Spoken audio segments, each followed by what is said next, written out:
Hello दोस्तों, मैं राजेश और आपका स्वागत है आपके अपने चैनल सॉल्यूशन पर। आज बात करते हैं लव यू शंकर मूवी की एक्सप्लेनेशन की। मूवी के शुरुआत में शिवांश की माँ उसे पुकारती हुई आती है और लंच करने को कहती है, जिससे कि शिवांश बोलता है कि यही लंच आपने कल ही तो बनाया था, मगर उसकी माँ बोलती है पिछले वीक में बनाया था। फिर उसका पता बोलता है कि ये शो मेरी ज़िंदगी का आखिरी इम्तिहान है और मेरी सिंगर बनने की आखिरी ख्वाहिश भी, जिसमें कि मुझे लंदन की ऑडियंस को अपना बनाना है। तो शिवांश की माँ कविता बोलती है कि आदित्य, तुम इसमें ज़रूर सफल होगे। लंच के समय में शिवांश को चोट लग जाती है, जिससे कि वो हॉस्पिटलाइज हो जाता है। फिर उसके पेरेंट्स हॉस्पिटल में जाकर के उससे मिलते हैं और डॉक्टर बोलता है कि आप बिल्कुल मत घबराइए, इसकी मैं चेकअप कर चुका हूँ और इसकी कोई चोट भी नहीं है और ना ही कोई स्वेलिंग है। बहुत जल्दी ही इसे होश आ जाएगा। कुछ समय के बाद उसे होश आ जाता है और वो हॉस्पिटल की विंडो पर बनारस के 80 घाट को देखता है और फिर श्लोक बोलते हुए बेहोश हो जाता है। फिर डॉक्टर बोलता है कि इसे चाइल्ड साइकोलॉजिस्ट को दिखवा देते हैं। साइकोलॉजिस्ट को हिप्नोटाइज करके पता चलता है कि ये इसका पुनर्जन्म है। बनारस ले जाने के लिए बच्चे को कहता है। ऐसा करने पर शिवांश जल्दी सही हो जाएगा। और फिर सिद्धेश्वर बाबा की गंगाई से निकलती हुई एंट्री होती है। शिवांश अपने पेरेंट कविता और आदित्य अपने अंकल चड्डा जी के साथ बनारस आ जाता है, जिसमें शिवांश और उसके पेरेंट अपनी बताई हुई जगह पर कैब के द्वारा पहुंचते हैं। उसके पेरेंट सामान उतार रहे होते हैं। वो इतनी ही देर में अपने पिछले जन्म वाली जगह पर पहुंच जाता है। अपने पिछले जन्म की बेटे और पत्नी की झलक देखता है और अपने पिछले जन्म के घर में घुस जाता है और अपनी तस्वीर के साथ अपनी पत्नी गीता की तस्वीर को भी देखता है, जिसपे की माला चढ़ी हुई होती है। फिर उसको पता चलता है कि उसकी पत्नी अब इस समय दुनिया में नहीं है। शुरुआत में उसका बेटा चरण अपने पिता को नहीं पहचानता है, मगर वो बाद में उसको यकीन दिला देता है कि शिवांश ही पिछले जन्म का रुद्र है, यानी कि उसका पिता है। फिर शिवांश की माँ उसे घाट किनारे ले जाती है, जहाँ पर शिवांश को अपने पिछले जन्म का साथी माधव अपने यजमानों के साथ में मिलता है। शिवांश माधव से पूछता है कि उसकी शादी गोपी के साथ हुई है या नहीं, और शिवांश रात को अपने एक बक्से में एक चाबी को देखता है और उससे वो अपने पुराने मंदिर को खोलता है। पिछले जन्म का दृश्य दिखाई देता है, जहाँ पर वो शिव जी से बात कर रहा होता है और बोलता है कि परिवर्तन ही प्रकृति का स्वभाव है और ये संसार हर पल हर क्षण बदल रहा है और इसे बदलना भी चाहिए। आप नकारात्मक शक्तियों के संहारक हैं, कृपा करें कि हम नीति धर्म को छोड़ करके भटक ना जाएं। फिर प्रेजेंट सीन दिखाया जाता है। शिवांश बोलता है कि मेरी जिंदगी आपके नाम पर खत्म हुई है और आपके नाम पर शुरू हुई है और आपने मुझे पिछले जन्म में दूर कर दिया, तो आपने मुझे यहाँ पर क्यों बुलाया है और मैं अब काशी छोड़ करके जा रहा हूँ। और फिर वो कार से फ्लैट की ओर रवाना हो जाती हैं, जहाँ पर रास्ते में उसे सिद्धेश्वर बाबा यानी कि सिद्धू दिखाई पड़ता है, जो कि अपने मठ के जुलूस में जा रहा होता है। और शिवांश गाड़ी में से उतर करके आ जाता है और पूछता है, अरे सिद्धू, तू सिद्धेश्वर बाबा कब से बन गया है? तू तो पाखंडी था। उसके पेरेंट उसे कैब तक ले आते हैं।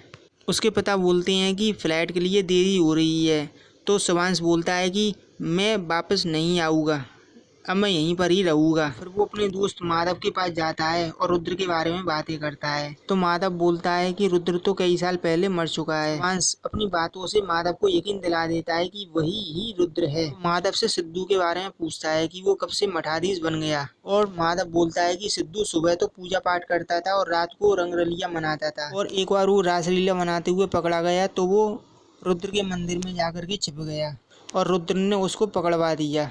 माधव बताता है कि एक बार सिद्धू को सभी पंडों ने मिलकर के पंचायत के माध्यम से उसे जूते की माला पहनवा करके बनारस से बाहर निकाल दिया था, और तुम्हारे मरने के बाद से ही वो सिद्धेश्वर बाबा बन करके बैठ गया है। तो प्रेजेंट का सीन दिखाया जाता है, जिसमें कि वो माधव से पूछता है कि सिद्धू का मठ का क्या पता है, और वो मठ में पहुंच जाता है, जहाँ पर सिद्धू उससे पूछता है कि तेरा रिंग मास्टर कौन है और किसने तुझे भेजा है। शिवांश बताता है कि मुझे शिव शंकर ने भेजा है और खुद को रुद्र का पुनर्जन्म बताता है। शिवांश सिद्धू से बोलता है कि तुम मेरे सपने में बार बार क्यों आते हो, तो सिद्धू बताता है कि मैंने तुम्हें पिछले जन्म में मार दिया था और इस जन्म में भी मैं तुम्हें मारूंगा। फिर हमको पास्ट का सीन दिखाया जाता है, जिसमें कि सिद्धू रुद्र के मंदिर में घुस आता है और वहाँ पर रुद्र को वो मार देता है। तो शिवांश को ध्यान आ जाता है कि सिद्धू ने ही उसे मारा है। सिद्धू अपने शिष्यों से कहता है कि इस बच्चे को ऊंचाई से गिरा दो, तो उसके शिष्य उसको ऊंचाई से गिरा देते हैं। वहाँ पर शंकर का अवतार उसे बचा लेता है और शिवांश पूछता है कि तुम कौन हो, तो शंकर बोलते हैं कि तुम छोटे हो, इसलिए मैं इस रूप में तुम्हारे पास आया हूँ मैं। और शिवांश बोलता है कि मैं तुमसे नाराज हूँ, क्योंकि तुमने मुझे पिछले जन्म में क्यों नहीं बचाया।